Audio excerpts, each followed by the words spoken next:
guys, it's Sam, and today I want to talk about my most anticipated summer releases. I'm going to try to keep this video short and sweet because there's not that many books that I'm highly anticipating for summer. A lot of them I talked about in my BEA haul because I picked up arcs of those books at BEA, so if you're interested in any of those, I will link that on the screen. But there's a few that are coming out that weren't mentioned during the BEA haul, so I will talk about those now. The first set of books all come out in June. The first book came out on June 7th, and that is Ivory and Bone by Julie Esbaugh. The synopsis calls this a prehistoric fantasy with mixes of Pride and Prejudice, which I'm like, I never expected to hear that synopsis, but I want it, like, really bad. So it's about a boy in a hunter-gatherer society, and he is kind of charmed when a girl from another clan comes into his land, and he thinks he's kind of like dropped the ball, very Darcy-esque, and then something else happens, and there might be like a war between clans happening. Prehistoric fantasy is not something that I have ever read. I love like the prehistoric era. I used to be like obsessed with it, and for us to have a prehistoric YA fantasy, like, what? I hope it's good. I hope it lives up to my expectations because this could go kind of either way. But I'm hoping for like woolly mammoths and like just crazy. I want it. I want it really bad. And the fact that it's mixed with Pride and Prejudice, like, yes, please, now. The next book comes out June 14th, and that is Nine Fox Gambit by Yoon Ha Lee. This one I heard about from Elizabeth from Books and Pieces. I will link her channel. She did an upcoming releases video, and all of the books, I'm like, I need them now. But this is an adult science fiction, and it follows a disgraced starship captain who happens to be a lady, and she has to go and redeem herself, but she also has to work with like an undead something, and it's just like alien undead, and it's supposed to be a space opera. Like, as soon as Elizabeth said space opera, I was like, hold the phone, I need it immediately, and the cover looks awesome, and I just need more space opera-y type science fictions. I love sci-fi that's space opera-esque because I was raised on Star Wars, so anything that has space opera, I'm like, I need to have it, and this has a probably rough around the edges, smart-mouthed, wonderful, disgraced, rugged lady starship captain. Yes.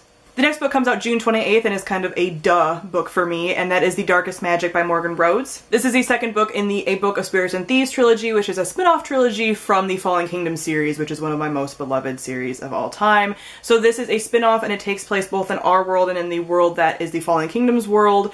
And I enjoyed the first book. I didn't love it as much as Fallen Kingdoms. Obviously, Fallen Kingdoms is my baby, and it's like supreme to me.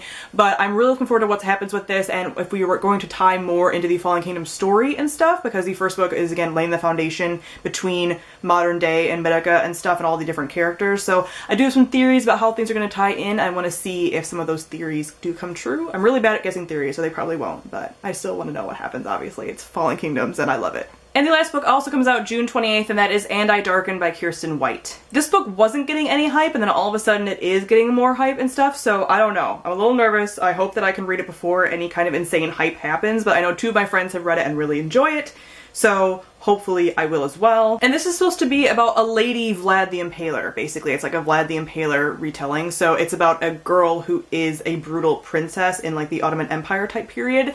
And that's all I really want to know. Again, it's a very unusual setting for fantasies, which I love, not having just like the classic what we always see type fantasies. So I've heard really good things. I love very brutal, unlikable characters as far as in my fantasy, especially females. So really looking forward to this one. Hopefully it doesn't disappoint. Hopefully it's as brutal as I think it's going to be.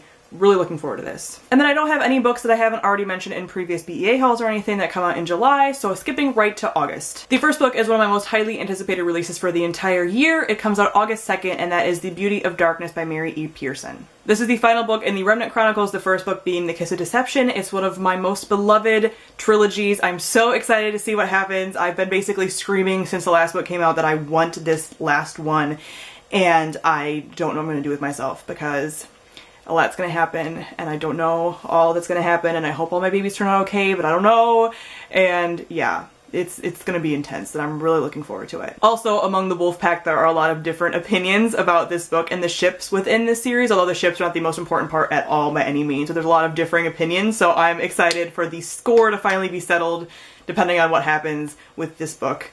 We'll see what happens. There's been a lot of heated discussions in the Wolfpack group chat about this series. And the last book I want to talk about today comes out on August 16th. It is The Dream Quest of Velit Bo by Kij Johnson. This is about a professor at a prestigious women's college whose student goes missing into the Dreamlands, so she has to follow them and try to track them down through the Dreamlands. One of my buzzwords is when characters have to go between worlds, so usually my biggest ones are between life and death, or between like sleeping and awake, like the Dreamland obviously. So this speaks to me on so many levels, and then I saw the beautiful cover and I think it's going to be really amazing. It's also coming out from Tor, and Tor is one of my favorite publishers, so I don't think this one will disappoint. Alright guys, that is it for all of my most anticipated summer releases. Comment down below and let me know some of your most anticipated releases from June until August. So thank you all for watching, and I'll see all of you guys soon. Bye!